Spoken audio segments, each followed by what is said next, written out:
Good morning to the gamers. It's good to see everybody here once again on this Tuesday morning. Here we are once again back at the Winter Summit 2024 roadmap reveal. Now, we already talked a little bit about their sailing plans in a previous video that I did, but today we're here to talk about two big, major upcoming quest reveals: the Defender of Varrock and While Guthix Sleeps. Now, whether or not you like or enjoy doing quests, no matter how you feel about them, their rewards today are what we mainly are going to focus on, because they are huge potential changes that I know you're going to want to hear a little bit more about. So they don't go into too much detail about this first quest here, the Defender of Varrock, but they basically do give you a quick rundown saying that we'll be continuing the Majoret story, the Majoret story with this classic quest, backported from the 2008 original with a little old school RuneScape flourish. They did something similar to like the Land of Goblins, for example. Oh, and if you remember the original quest and are sweating at the thought of the trip to the wilderness, worry no longer, you'll now begin the quest at the Jolly Boar Inn.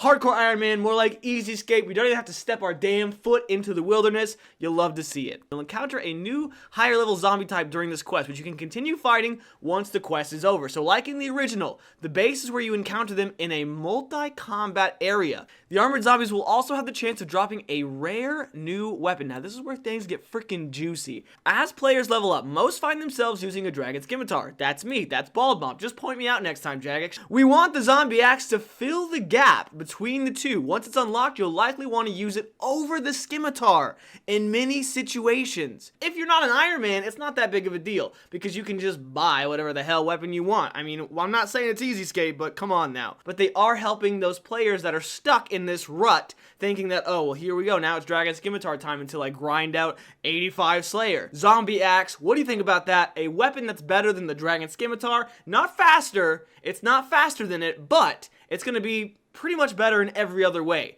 So, in case you're unfamiliar, While Guthix Sleeps is a much bigger quest, much bigger than like the Defender of Varrock that we just discussed. This is going to be a Grandmaster quest, similar to Monkey Madness 2. This was one of the biggest turning points, not only in the lore, oh snoozer, I know, we don't give a dang about the lore, BaldMob. We do want to stress that we're trying something new here, especially with the rewards. Hold on to your seats, gamers. Access to the ancient Guthixian temple and tormented demons, and access to the rites of balance. Now, what the hell is that? That is what we are here to talk about today, ladies and gentlemen, and it's got my goose all gandered. My gander is through the freaking roof right now, dude. First and foremost, let's talk about the tormented demons. One of the most desirable rewards from the original quest was the chance to take on these demons. These mighty foes were so beloved because they might drop the dragon claws, which of course now we have in Chambers of Xeric. But we also already have our version of tormented demons in the form of demonic gorillas. So while we're not trying to move too far away from the original, it does present a problem for us in terms of rewards, because we already freaking have them all, dude. Option A, the Tormented Demons have two unique drops. The first is a brand new item, which they don't have designs for yet, and then of course they still drop Dragon Claws. That would keep it in line with like the original quest. We give them their drop, and then something new for old school RuneScape. That would mean, however, that they would remove them from the Chambers of Xeric, so no longer would that be a potential drop, which is exciting for someone like me who hasn't done many raids. Only a couple. Okay, none. Here's option B though. Tormented Demons will have a single unique drop. This will be the brand new item. Now, what are they going to do with the Dragon Claws? If you all feel like the ship has already sailed, we'd still like to add a brand new item to the demons, and they would just keep them in Chambers of Xeric. Gamers, this is where things get a little wacky. This is where things get a little bonkers. The rites of balance. Before we get into the exciting new proposal that is the rites of balance, do you remember the ruinous powers? These were a new set of prayers originally proposed as a reward from Desert Treasure. Unfortunately, after multiple stages of refinement, they had to make the difficult choice to axe them. However, they did promise that we would revisit the core ideas at a later date, and we received some amazing suggestions on how we could do this. One of the suggestions from this Ninja Gamer Leap Mode, his popular suggestion for God alignment prayers. The rites of balance were taken as inspiration from his suggestion.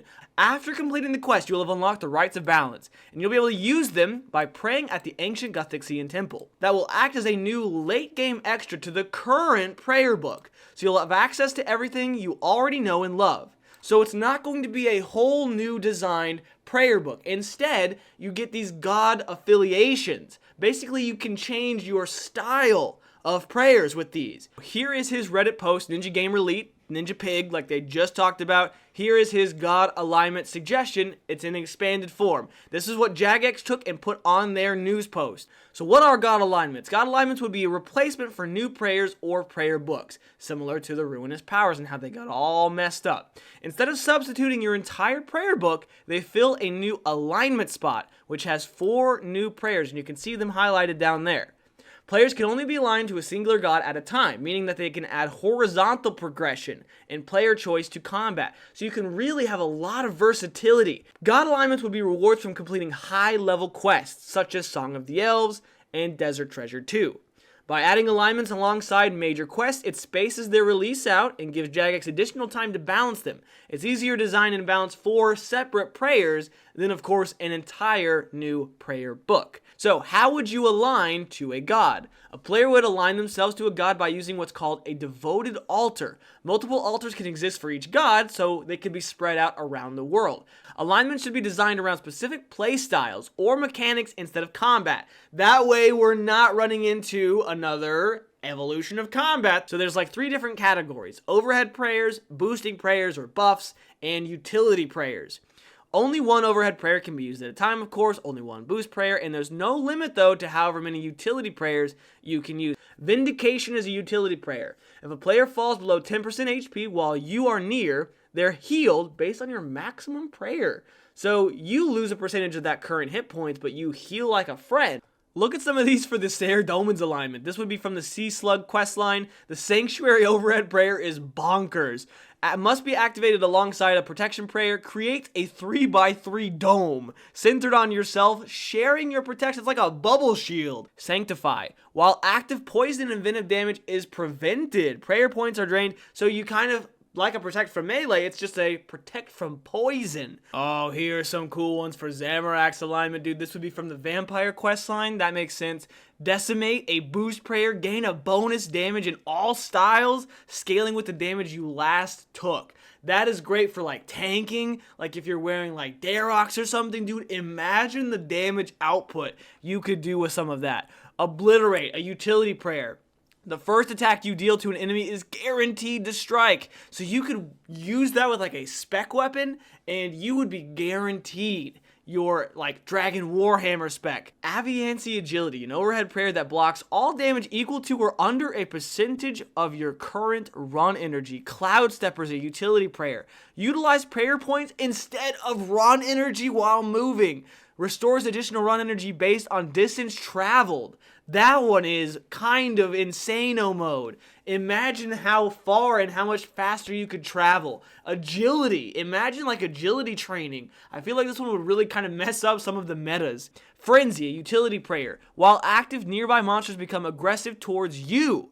Affected targets are pulled into melee rage, so it's like a aggro increase. That one would be crazy too, especially if you're trying to farm certain items. And then Crush, a boost prayer. Your attacks become 1 tick slower, like Bandos. Gain a bonus to your max hit based on your weapon speed and your total weight. So the bigger is better, unfortunately, gamers. Okay, look at this one in Zeros' alignment. Umbra's Vow, a utility prayer. When activated, you enter the damn Shadow Realm. What? Are you friggin' joking me? Is this Yu-Gi-Oh! GX? Whilst in the Shadow Realm, you cannot lose run energy. Monsters cannot attack you, and you cannot attack. You become like a spirit. You become like an ethereal being. Cannot be used in the wilderness, though, it does say, but that one is bonkers. Krondus' Bounty. This is a utility prayer in the Metafight alignment. Health restored from consuming food is increased by 2, so your food's gonna be better. This one seems a little bit overpowered. I think you might have cooked this one a little bit too much. Basilisk Gaze. So alongside a protection prayer, let's say protection from melee, in addition to having that protecting all damage, you're gonna reflect a percentage of the damage back to the attacker? Are you serious right now? Are you the Joker? Elder's Might. Gain bonus damage whenever you attack an alternate side of your target. So like if you rush behind, and I know you love the rush behind people, you can get bonus damage. Very interesting. These ideas are so crazy, and I really hope that Jagex utilizes them in those upcoming Rites of Balance. This is from their news post. They reference this guy's Reddit post. They've seen his suggestions. They think they're great ideas. Obviously, nothing is confirmed. So there we have it, ladies and gentlemen. That is what they have promised us so far for their upcoming quest release in the upcoming months for old school RuneScape. Even if you hate quests, even if you're not excited about getting out there, adventuring, you can't say these rewards don't look insane. The ability to have a new, better weapon than the Dragon Scimitar, and a new potential prayer expansion. Not a new prayer book, you damn fool. Prayer God alignments. The abilities, the choices seem endless, and I really hope that they go through with those. Sorry we had to browse Reddit. I know you normally hate when I get on Reddit, but I had no choice. We had to look at those new prayers. Thank you so much for watching, everybody. I hope you enjoyed. I hope that if you have some sort of constructive criticism, some sort of feedback that I can do better, I want to hear about it. What did you think? What do you think about these new prayers? What do you think about this new zombie axe? Tell me all about it. I want to hear your thoughts down in the comments below. Leave a like if you like the video, only if you like the video, and maybe even consider subscribing if you like me. Oh, what's that, you don't? Oh, that's okay. I'll still be here either way.